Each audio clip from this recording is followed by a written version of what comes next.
Be content with what you have. Rejoice in the way things are. When you realize there is nothing lacking, the whole world belongs to you. Lao Chow. Are you ready to make the most of the only life you have? To make smart money choices focused on achieving what you care about most? Here to help you balance living well today without sacrificing your tomorrow is the retirement answer man, Roger Whitney.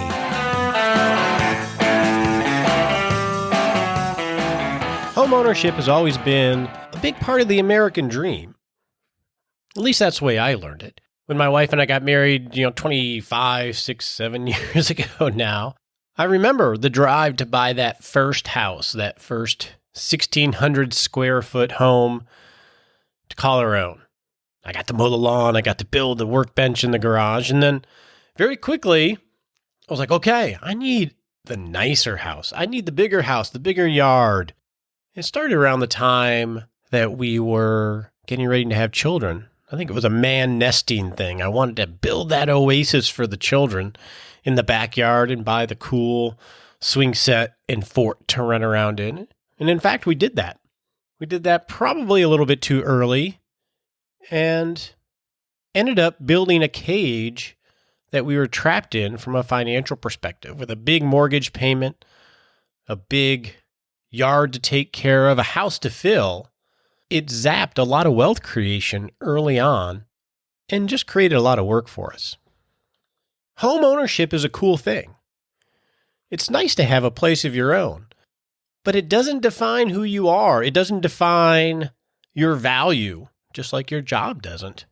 The idea of buying as big a house as you can afford is probably one of the worst rules of thumb thrust upon us by a marketing industry, because it builds these traps that we just, get trapped in, and it zaps our savings, and we don't realize that we can get off. The average home 42 years ago, according to the Census Bureau, was 1,660 square feet. That was about the size of my first home. As of 2015, according to the Census Bureau, the average house size is 2,687 square feet. That's about the size of my house today. When I look at my house, it's a beautiful house. But I have 2 children that are off to college, and it's my wife and I and our dogs, and we got to clean the house. We have a lawn mowing service, which costs about $60 a month. Oh yeah, we got fertilizer and bug spray and everything else. It's another $750 a year. The toilet upstairs needs fixing. I got to get to that. My wife wants an outdoor kitchen. She wants that oasis. There's going to be some money. Our real estate taxes here in Texas are $8,000 a year. That's pretty high to the normal. We don't have income tax, so that helps. My water bill averages between $60 and $300 per month, depending on the time of the year. Same thing with gas and electric. Now, I can afford this house, but is it money best spent? Is it making me happier, making us happier? When you're making a housing decision for you, you need to ask that same question. Now, let me contrast that to a good friend of mine. We'll call him Bobby and Sarah. They lived in a house much like mine. And then one day they decided, you know what? We're tired of dealing with all this stuff. So what did they do? They sold their 3,000 square foot house with 3 bedrooms, study, dining room, 2.5 car garage, lawn, patio, and all the thing. They sold their house. In fact, they sold everything in their house, virtually, except for some prized possessions. And they moved into a 1,350 square foot condo. Now, this is not just, a normal condo. It's a very, very nice condo down in Austin, Texas. But they put aside the idea of stuff to right-size their life, simplify it, so they could focus more on experiences. So on this week's episode, I want to talk a little bit about right-sizing your house, whether it's a desire or whether it's a necessity to make retirement work for you. And I'm going to do that right after this disclaimer.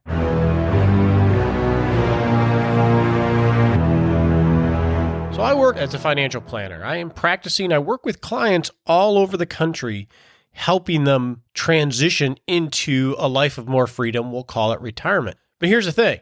I don't work for you. I'm not a fiduciary to you, so you're going to have to look at this show as helpful hints and education because I only give advice to people I work with. So before you make any decisions, make sure you talk to your financial advisor, your tax advisor, or your legal advisor because that's just common sense. Now, let's get on and talk about this housing thing.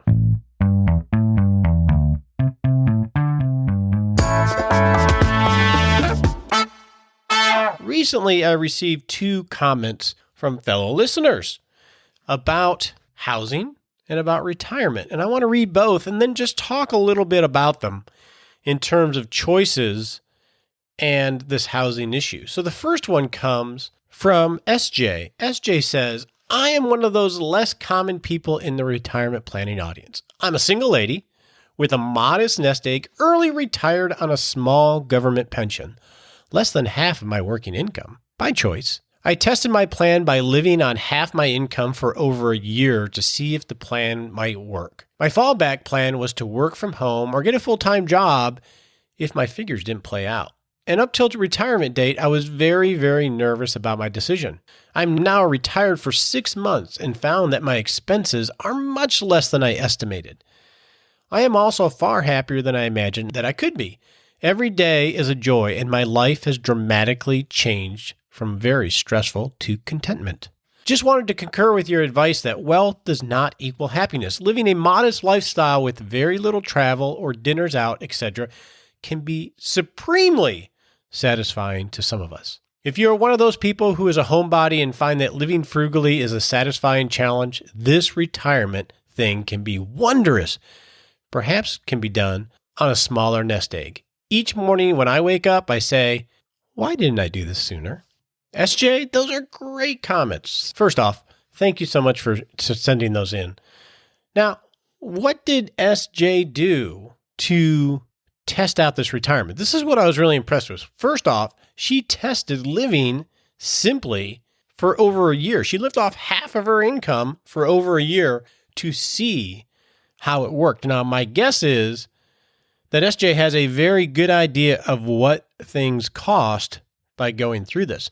That is probably one of the biggest challenges I find most people have is that they've earned income for so long that they think they have a handle on what those basic lifestyles needs are and those basic wants are. They think they have a handle on it, but they've never really put pen to paper to dial that in. And at retirement, or really right before retirement, it's a critical thing that you can do.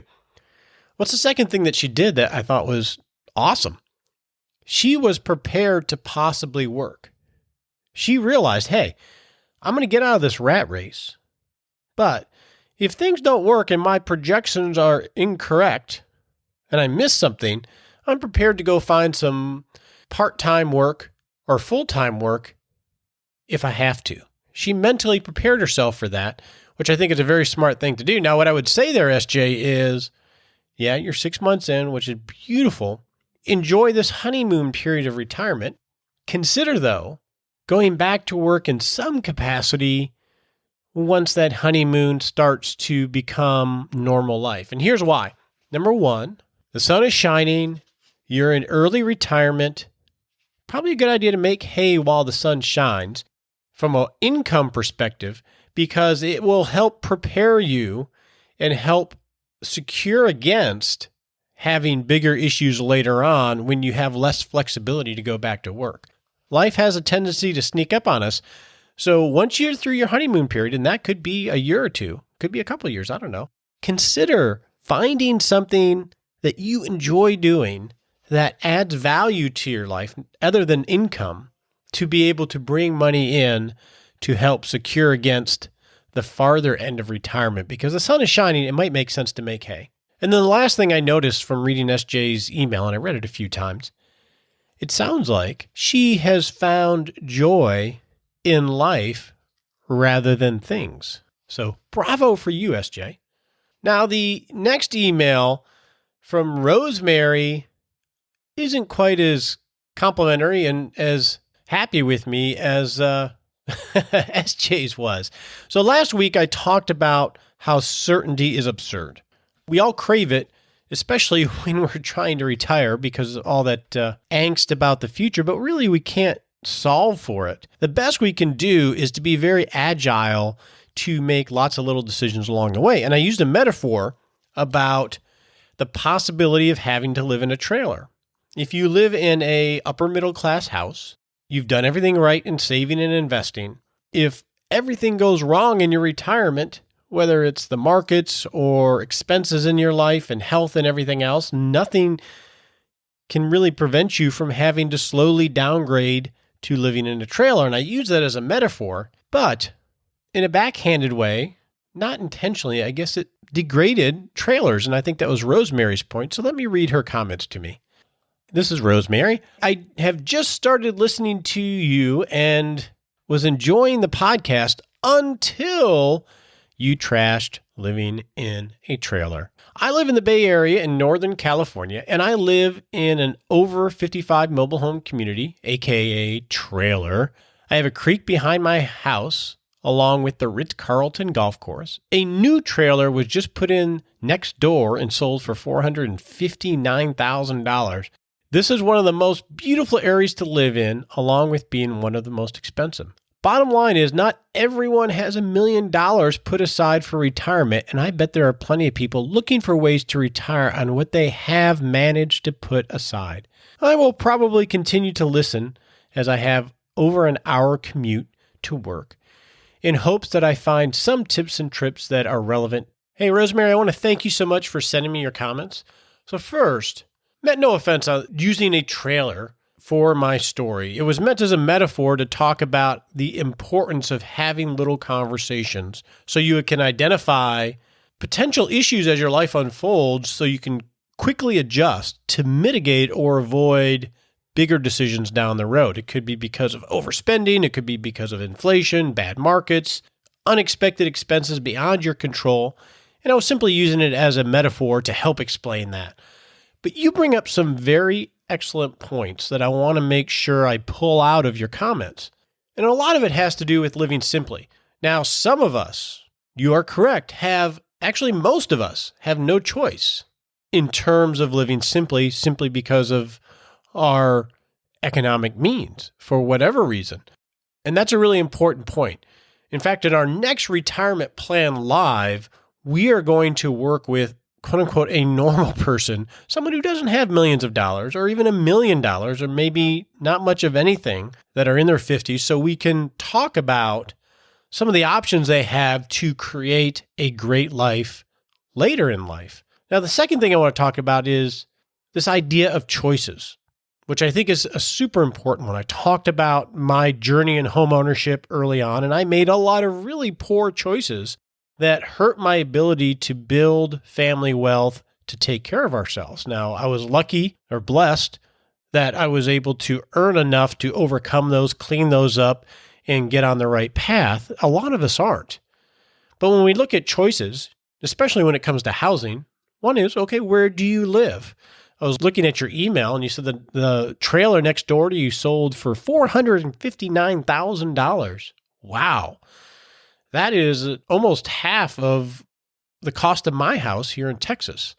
Now, Texas, some would argue, is nowhere close to being as beautiful as the Bay Area. I was up there about a month ago, and it is beautiful, but that's a choice. So the first is, where do we live? Whether it's in flyover country or on the coast, where the coasts are generally more expensive because people want to be near the water. But that's a choice that we all make, and it has an economic cost that we have to endure. So that is part of the choice on how simply we live from a housing perspective. The second choice is, okay, what do we live in? Is it a normal American home? Is it a trailer? Is it a condo? Is it renting? That is another choice that goes into the equation to count the cost to try to make it all work. And then lastly, SJ really hit on this, is how do we live? Where do we find value in life? Do we find value in the things that we possess? Are we trying to create our own oasis? Or are we trying to have a very small footprint and enjoy the outside world? That has a huge determinant on what our retirement's going to look like. So the last thing I want to talk about is this idea of living simply. Last week, I was traveling with a client, and we went through something we go through once a year, which is reviewing line item by line item their spending budget. Now, this is a wealthy individual, and we always look at the bottom number and say, how is it so high? And then, because when we go line item by line item, everything seems so reasonable. But when you look at the total, it's like, holy cow. And then you look for places to make adjustments. Now, he is fortunate that he can afford it and still save aggressively, which is a great thing. But it's an interesting exercise that I've done with myself. But living simply could be a big part of the answer to retirement, especially when it comes to right-sizing our housing. This American dream of building this beautiful, larger home and then building the oasis in the back of the home has a cost. Having lived this dream that I felt I would, you just sort of get onto it without a lot of conscious thought sometimes. Having lived this dream and adjusted, I've realized that more and more. So let's talk about, the costs of this normal housing dream and some of the savings if you decide to make different choices. So number one, obviously, is the cost of the thing itself, whether it's a trailer, a condo, or a house, whether you choose to live in the Bay Area of San Francisco or in Texas or in Kansas or in Michigan, the cost of the house is going to be one of those big factors. And when I look at it, think about the cost of upkeep. If your house is 2,900 square feet, which is roughly the average, that's a lot to upkeep. You got the lawn service, you have maintenance, you have a homeowners association that you have to pay dues for, but you also have to abide by their regulations. I think I got a notice last week that my fence needed staining. Well, that's going to cost me money. You have the cost of updating. Those home shows have been one of the greatest marketing inventions in a long time when it comes to home ownership. We watch them. My wife watches them every weekend, and they spur ideas of, yes, we do need new countertops. We do need to paint that or create that. Well, all of that costs money. Think of cleaning. A normal size house, a 2,800 square foot house, needs a lot of cleaning, which means you're either going to do it yourself, which takes your time, or you're going to pay somebody to do it for you. You have utilities. That's going to be huge. I bet you, Rosemary, your utilities are a lot less than mine. You have assets. Whether your house is paid for or whether you have equity in your house, this is an asset. There's assets in that house, that equity, that is currently use assets, meaning it's not really producing anything for you. It's just something that you use. If you decide to right-size your lifestyle, you could potentially unlock a lot of that equity tied up in the house that could be used to put into productive assets that can generate income, that can grow, that you can actually have working for you.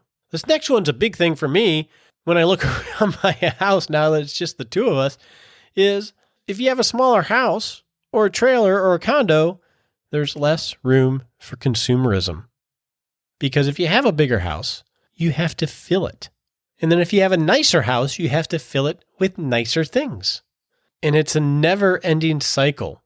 If you have place to put stuff, your lifestyle will typically expand to put things to that size. Another factor, which doesn't seem to be part of Rosemary's case, is having bigger homes generally mean you're going to live in the suburbs, which means you're going to have longer drives. You're going to have longer commutes. I think of my buddy Bobby that moved to the condo. He can walk to the grocery store. He says he starts his car like once or twice a week.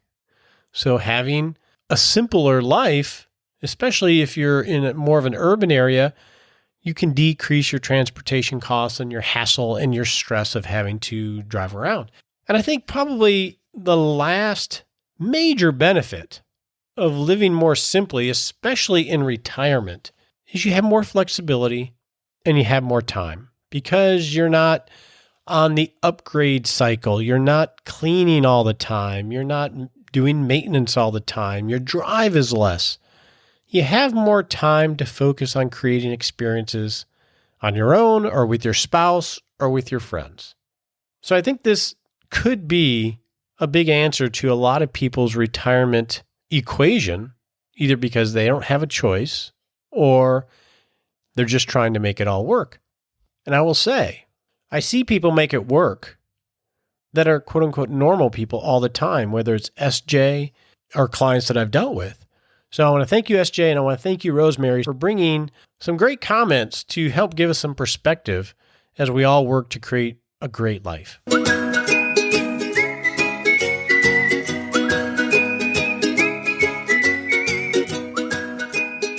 Hey, welcome to the Happy Lab, where we noodle on how to create a happier life.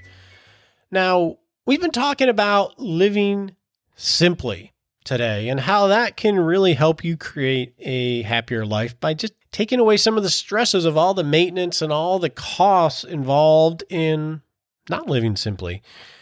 But there's another benefit to that, which is living more simply, if that's the way you say it, gives you margin and flexibility to say yes to more experience-based things.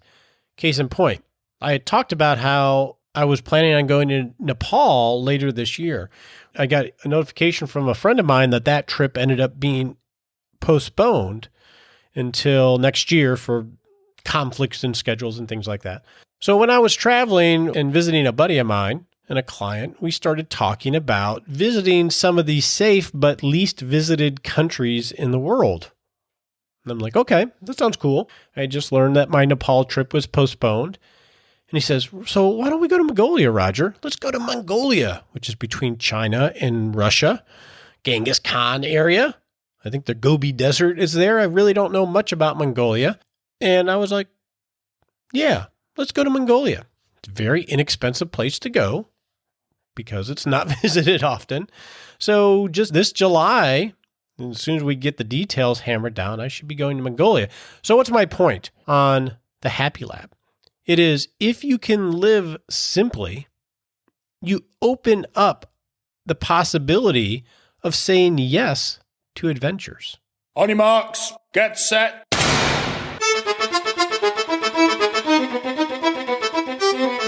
Hey, welcome to the Smart Sprint, where we set a 7-day action item to move you forward into creating a great life and a great retirement. So over the last, whatever it is, 6-7 weeks, we've been working on creating an ICE plan, an in case of emergency plan. I have some more resources that will be coming your way to help you do that. But that's sort of mundane, isn't it? It's not like it's a exciting thing to do. It's a good thing to do as a steward, right? But it's not that exciting. So in the spirit of living simply and embracing adventure, my challenge to you is in the next 7 days, when you get offered an opportunity to do something that interests you or sort of excites you, say yes. It could be going to coffee with a friend. It could be going to a play or to a speech. It could be saying yes to Mongolia. Go say yes to something that you normally wouldn't. I'll bet you have a good time.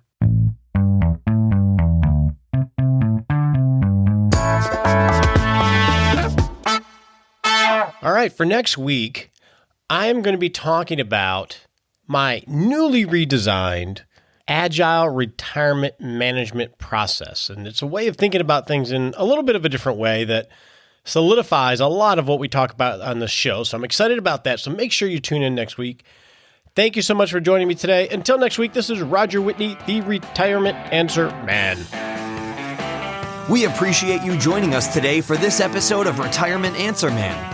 Be sure to visit rogerwhitney.com/answers to access the Retirement Answer Library with over 30 checklists to help you make the most of the only life you have. Remember, you have more power than you realize to create an amazing life starting today with Retirement Answer Man.